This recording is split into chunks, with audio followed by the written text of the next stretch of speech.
Thank you to our viewers. Welcome to part 2 of our 5-part webinar. We believe the ice has been broken. You have an idea who we are, and we look forward to sharing with you in part 2 lots of information that is very necessary for you to be aware of and to implement. So, Mo, what are we dealing with in part 2? Thank you, Michele. And again, welcome and hi to all our viewers. So importantly, I think the whole foundation of a compliance program will be discussed in part 2, and that is the business risk assessment and the RMCP, governance and training. So these are key areas that we'll be discussing in part 2 of our series, Michele. So Michele, what is a risk-based approach? One of the trick questions, or perceived trick questions. But first of all, I think you've already mentioned very explicitly in part 1 that with the changes and the amendments to the FIC Act, as that legislation has evolved, we have moved away in 2017 already in terms of primary law from rules-based to a risk-based approach. And you said to the viewers, there's now discretion and there's flexibility. A risk-based approach more essentially means that countries, competent authorities like FSCA, and accountable institutions like our crypto asset service providers identify, assess, and understand the money laundering, terror financing, and proliferation financing risks they are exposed to on the one hand, and on the other, we have the controls that are necessary. So our viewers need to understand that these are really verbs when we talk about identify, assess, and understand. When we deal with understanding the risk, that is really where we will be dealing with the business risk assessment part. It's important that there's a differentiation between the type and extent of customer due diligence that accountable institutions apply. That is essentially how you demonstrate that you apply a risk-based approach. In layman's terms, not apply the same controls to every customer because the risks are different and the risks have been assessed. And there you could use simplified due diligence, standard due diligence, enhanced or additional due diligence, whatever you want to call it. It's about that distinction and about the application of the CDD control essentially commensurate to the risk. We have long past using a one-size-fits-all approach. Just like we as supervisors, we also use a risk-based approach. There has to be an understanding of the money laundering, terror financing, and proliferation financing risks from an institutional perspective, from a sector perspective, and then importantly from a national perspective, with the various strategies to actually bring to effect the results of these assessments. So the fundamental requirement is the proper understanding of these risks. We cannot emphasize this enough. And the only way you can get to an understanding of your MLTFPF risks really is if you do this risk assessment. So the risk-based approach is, as we said, about the identification and assessment and understanding of the risks. And often we find that especially new entrants into the regulatory space struggle with, they have a blank piece of paper and a pen, but where do they start? So there are some things that one can ask yourself when you assess your inherent risk environment. What does that assessment look like, and what do you consider in that assessment when you look at clients, when you look at products and services, when you look at geographic locations, the delivery method or the distribution channel essentially? How do you give the product to the customer. This requires review. What lessons have you learned from your previous mistakes? I think it's important that we make mistakes because otherwise we will never ever learn to do things better. So it requires some introspection. It requires some self-critique in a mature manner to learn from our mistakes and to continue to become better at what we assess and how we assess, because that improves our understanding. We hope that everyone knows that there is a national and sectoral risk assessment. If you don't, please again go to our website, the FIC website. Familiarize yourself, because the knowledge that you have on national and sector risk assessments can point you in the direction of how to look at your clients, distribution channels, product and service risks, and the like. And do yourself a favor and don't do this on a high level only. The more granular you are, the more frequently you assess, the better you'll understand the risks. We often see institutions in general stop at, for example, differentiating purely between local and foreign geographic locations. Whereas if you look domestically, the risk profiles of different areas in our own country also varies. In terms of foreign geographic locations, also think of things like prevalence of conflict, tax evasion, weapon and human trafficking, drug trafficking, sanctions maybe, and filter this into your assessment. Ask yourself, to what extent can issues like anonymity introduced by cash, crypto ATMs, TPPs, credit, how does that filter in your risk assessment? And how does it help you to conclude on the rationale for whatever the outcome is of your assessment? Important to apply a multidimensional perspective. It is not good enough to only, for example, look at product risk and ignore the risk related to the client itself. And ask yourself, have you risk rated your clients? Remember, it's not a one-size-fits-all approach anymore. You have to distinguish in terms of the application of your customer due diligence measures. So you have to essentially risk rate your clients and apply then the appropriate measures. It is important that accountable institutions assess the risks. The business risk assessment requires customization, meaning that the business of one crypto asset service provider is not the same as the business of another crypto asset service provider. Understanding of risk, the tolerance of risk differs. Exposures to many of the risk factors will be different. What you can think of as a viewer is, for example, the landscape, the particular size of your business, description of your business, the structure of your business. Are you part of a group? Maybe do you have an international footprint? And then all the different sources that you can take into account, like we mentioned, the national risk assessment, the sector risk assessment, and knowing that these assessments actually are reviewed frequently, so stay up to date with those. Our viewers should take note that the risk assessment methodology should filter in the threats and the vulnerabilities and ultimately the consequence. So that is the harm that could be caused.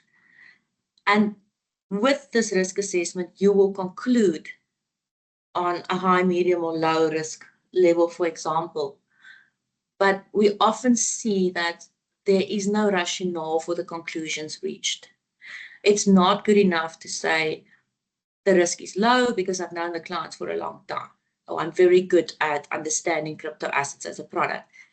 That does not provide the rationale for the conclusions reached. So as the FSCA, we will not prescribe to you what your conclusion should be, but we're very interested to hear how you reach that conclusion. Important to review the business risk assessments because risks evolve. Nothing stays the same. The only constant is change. And then this, Mo, forms the basis essentially for what we'll get to as the risk management and compliance program. And I'm going to hand over to you to explain to our viewers what a risk management and compliance program is. In short, we refer to it as an RMCP. But tell them more about what this is and how they can use it. No, thank you, Michele. And I think importantly, you've set the scene for the viewers. I think there's nothing more important than to have a good business risk assessment and an understanding of your risks before implementing a risk management and compliance program. Essentially, you use those risks assessment that you've done to compile your risk management and compliance program.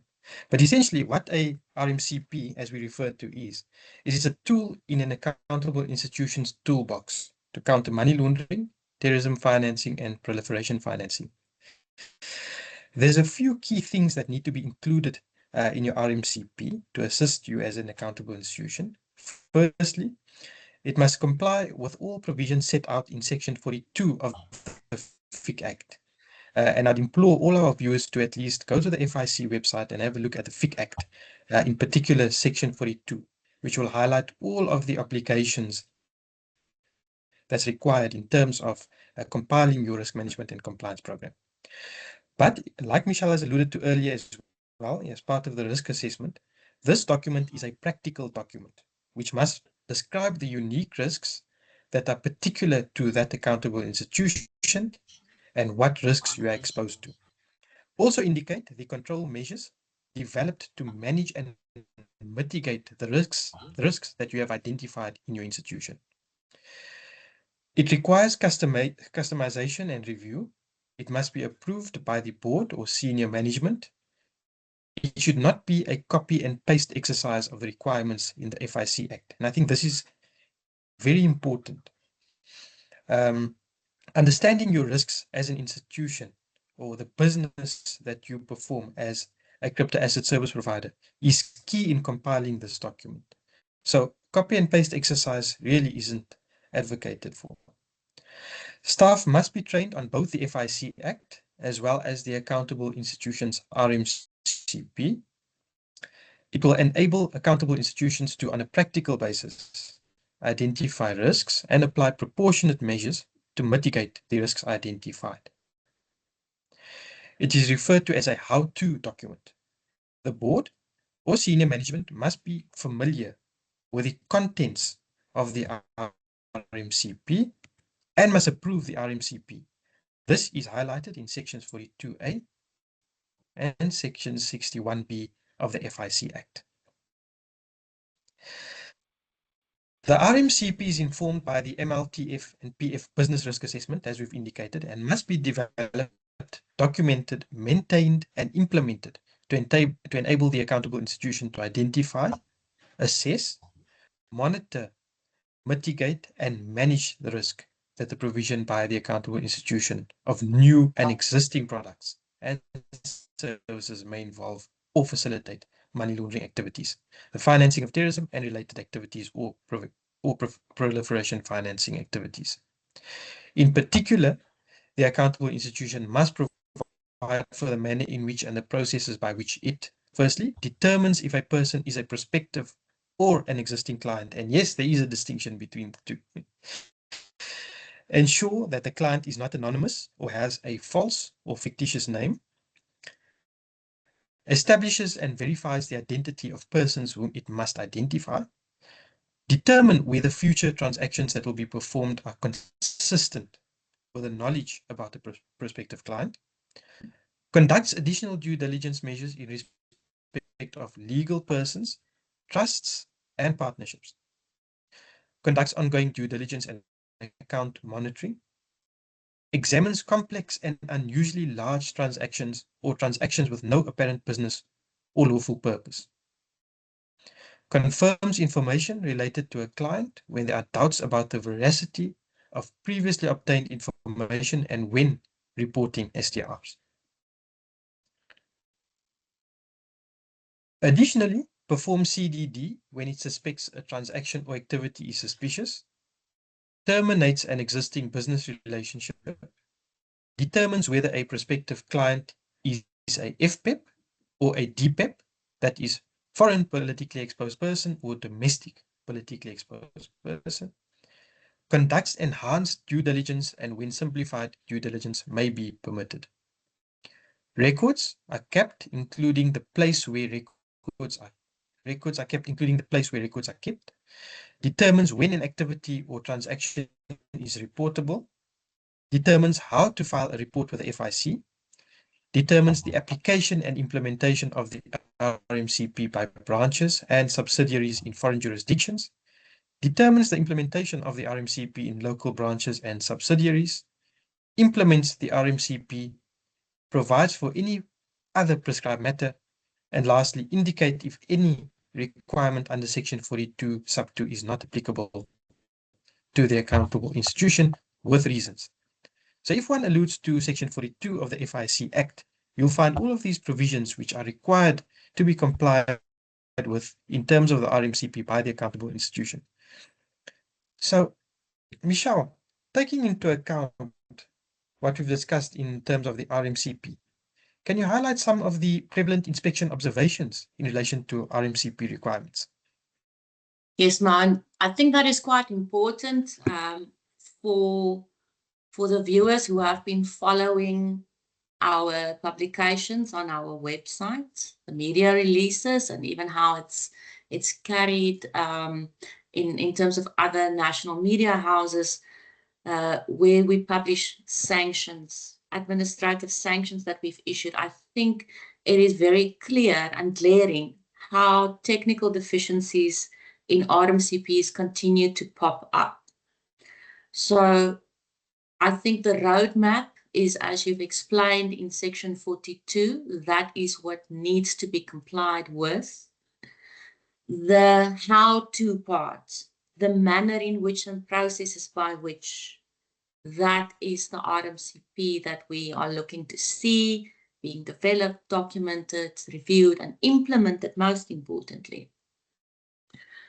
We observe failures to conduct MLTFP business risk assessments. Like we said, it would be very difficult to draft your RMCP if that foundational risk assessment is not done.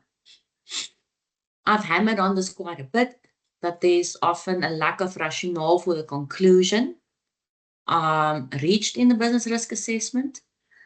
We unfortunately find that RMCPs are not customized. Sometimes institutions grab one from the neighbor or some other source, and they slap their name on it, and it doesn't speak to the size or good nature of complexity of their business at all. And that then really just becomes wasted paper, and it serves no purpose or value. Technical deficiencies, especially concerning as it relates to lack of provision for the manner in which and process by which an accountable institution would freeze assets if there is a positive match once scrutinizing is done against targeted financial sanction lists, as well as the processes to actually identify reportable transactions and activities. There are various other technical deficiencies, but these obviously has a very big impact and are quite serious. Sometimes we see great and wonderfully drafted RMCPs, but it's not implemented. What is in your RMCP is what you prescribe to yourself, how you are going to comply with Section 42 of the FIC Act. If you prescribe things to yourself, processes, but you don't implement it, that it serves really no purpose and there's no level of effectiveness. Sometimes the RMCP is not aligned to the processes implemented operationally. That's the flip side of the coin, where what you do in practice is actually very useful, valuable. It helps you to mitigate your risks. And maybe that evolved over time, but the documentation of those processes didn't keep up. So essentially we're saying, whichever side of the coin you're looking at, there shouldn't be a gap in your documented process and what you apply and practice on a day-to-day basis. Sometimes there's a lack of not reviewing RMCPs frequently, and what frequent is not defined in the FIC Act. But certainly, if there are certain things that would prompt you to review the RMCP. It could be, for example, if there's changes to the Act itself. It could be if there's changes to your own product offering, or you have changes to the client target market that you service. Many things can cause you to review, and we would like to see those frequent reviews. Also, the Act doesn't prescribe that you version control, but it's very helpful to version control, because then at least you have a look back and you can see how you've evolved and what processes you applied at what point in time. And like you said, we don't like this copy and paste exercise. It is not useful to take Section 42 of the FIC Act and call it an RMCP. Section 42 of the FIC Act really says what you should comply with. It doesn't tell you how to do that, because that is left up to your discretion.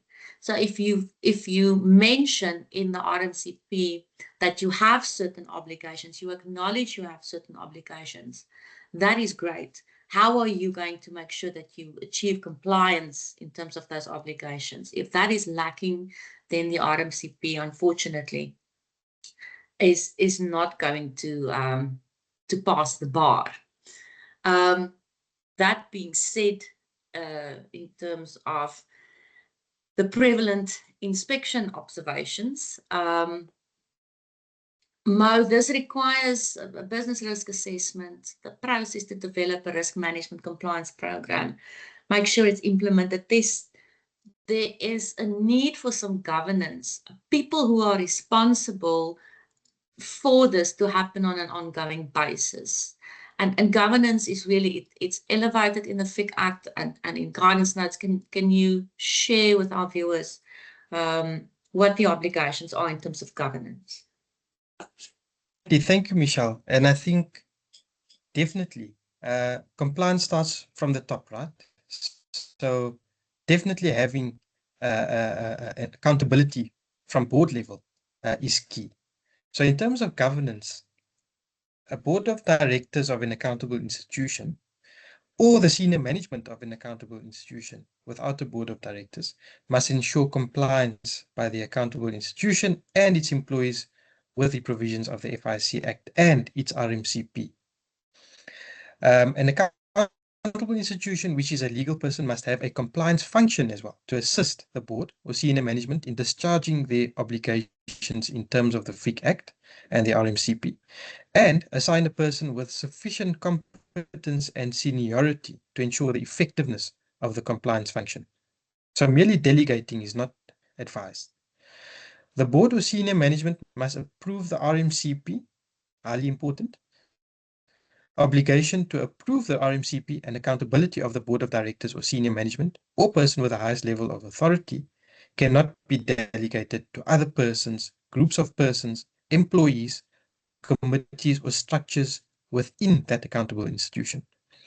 The board of directors or senior management should ensure that the RMCP is adequate, suitable, and effective for the accountable institution.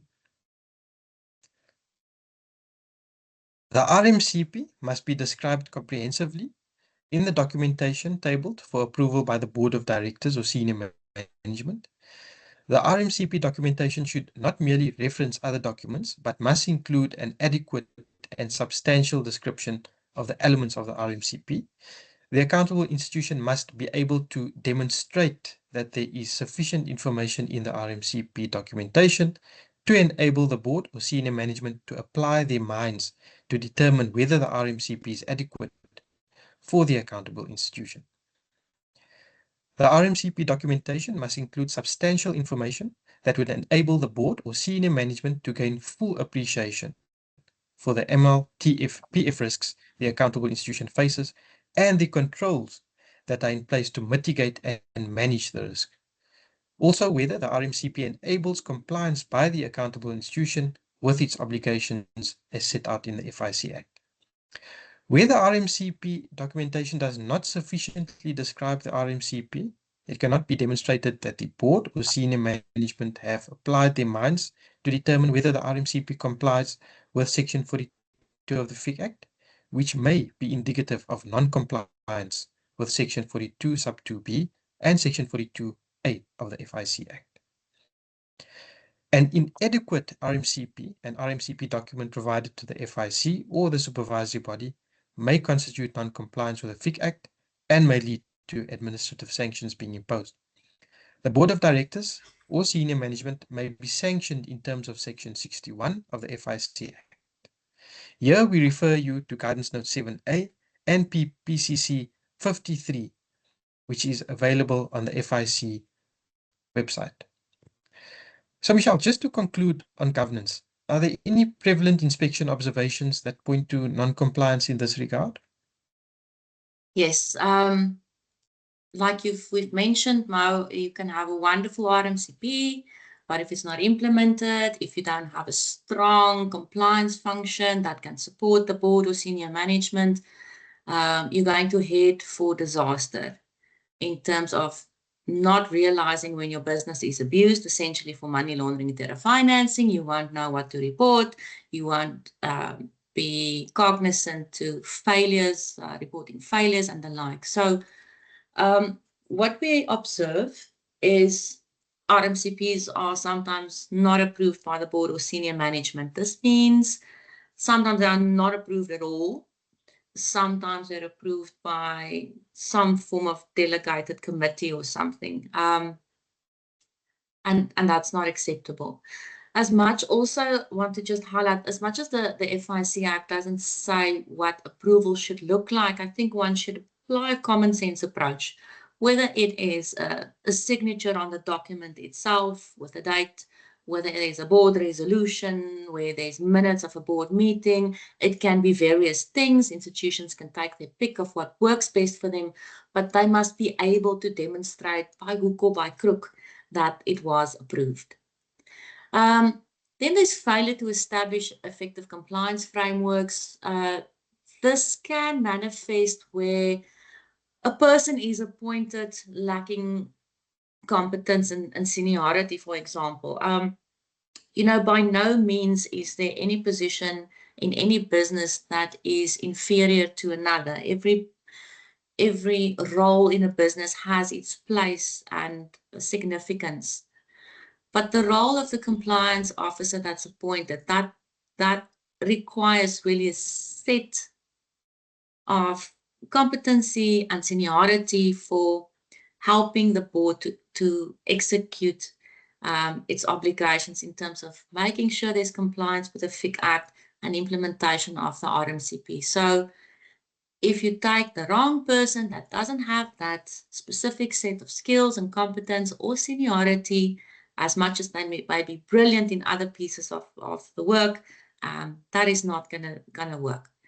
Then sometimes there's also that we pick up an over-reliance on external compliance practices or other external consultants that again may be absolute experts in their field, but they may have a limited understanding of the FIC Act itself and or the very unique requirements and risks related to a particular accountable institution. And once advice is then solicited and accepted, institutions need to understand that they remain responsible for the advice they accept. And one cannot then say, but someone else did this for me or advised me to do this. Accountability, that buck stops with the board and the senior management. And sometimes there's also a big gap between people who do the work in practice, who onboard customers, who apply CTT measures and the like, and then the people who run the business, the board and the senior management. And they then have very little knowledge of what is actually in the RMCP, what controls are applied. You've mentioned that they have to be able to demonstrate that they have been comprehensively briefed, they have a good understanding, because that's the only way they essentially can execute their governance responsibility. So those are things to look out for. Like I said, everyone can make mistakes. We're human. As long as we learn from our mistakes, And if we are mature enough, we can also learn from the mistakes that were made by other people. So as long as we learn and we're open to continuously introspect, as we said, self-critique, we can make this better and we can improve the governance, certainly, and strengthen it. Linked to governance is something that deals is training, essentially. And why we've slotted this in under governance and deal with this in this part, Mo, is because if you have your how-to document, your RMCP, and it's beautiful document, and it's just excellent. If the staff that has to implement it has no knowledge of it, they don't have access to it, they don't know what it says, what the processes are, what the manner in which means to execute a specific function, then they cannot implement what they do not know. So the FIC Act very explicitly requires accountable institutions to make sure that there's ongoing training for the employees. And that includes your board and your senior management, but ongoing training which can enable them to comply with the provisions of the FIC Act and the RMCP specific to the accountable institution. So in practice, our viewers should provide this training based on your employees' level of understanding. We all have different levels of understanding. We all have different ways we react to how training is provided and what platforms are used.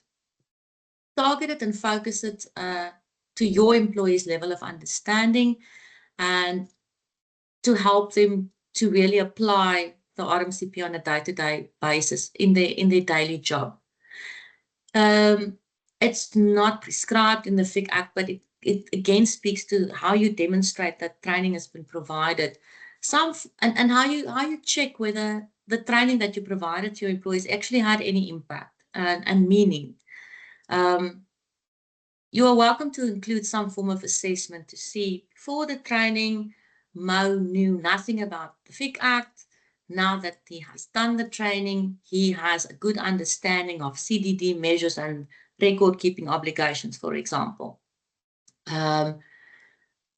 It can be conducted in-house. It can be outsourced. Just make sure, again, when you outsource and you rely on someone else to help you, that the buck again stops with you as an accountable institution. Sometimes outsourced training is very general. It's not custom to the specific institution's risk management and compliance program, for example. So don't fall foul there. And of course, there's flexibility in terms of the frequency. The Act says that the training must be ongoing, so clearly once off is not good enough. What ongoing means in practice would again depend on your specific business, how often you review and amend your RMCP, how often you review and amend your controls and any supporting policies you might have. Again, if staff is not familiar with what the requirements are, they are not going to implement it. So proper and ongoing training really is essential to make sure that the risks that are identified, the customer due diligence measures applied, actually mitigate the risks. And of course, important to keep a record of the training that you have conducted, who attended the training,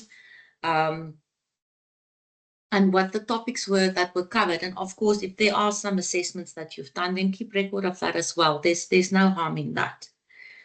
So Mo, before we conclude on this part of our webinar series, we have discussed a lot of business risk assessment, RMCP governance, now training, some prevalent inspection observations from your side to share with the viewers. No, thank you, Michele. And definitely, I think this dovetails nicely into some of the inspection observations we've made from your training advice, Michele. But what we're seeing I think, is training that's conducted once off. And you've touched on this already, Michele, but training needs to be ongoing. And while flexibility is advised, essentially you should be training your employees depending on the size and nature of the business that you have. So conducting training once off is not sufficient at all. But that's one of the inspection observations that we're making. Secondly, is training does not provide for both the FIC Act and the RMCP. Here, it's important to note that you need to have training on your RMCP because the RMCP is directed and relevant to your business, the risks specifically in your business. It's important that all of your employees understand what risks are in the business, what controls there are in place, and what procedures and processes to follow in the event that risks are identified. Secondly, in terms of the FIC Act and what the FIC Act prescribes in terms of compliance needs to be trained on. Lastly, training records are not kept. So we need to see evidence that training has taken place.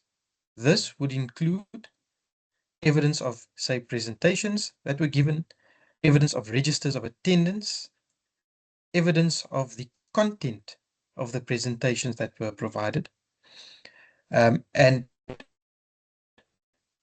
assessment of that training needs to be provided as well to test understanding at least of the employees. So it's key that we have and keep these records so that training is not followed in terms of a mere process, but it's something that tests understanding as well. So Michele, those are the three key inspection observations. And I'd like to then thank our viewers as this brings us to the end of part 2. Like you say, Michele, we've discussed quite a bit in terms of the business risk assessment, governance, and training.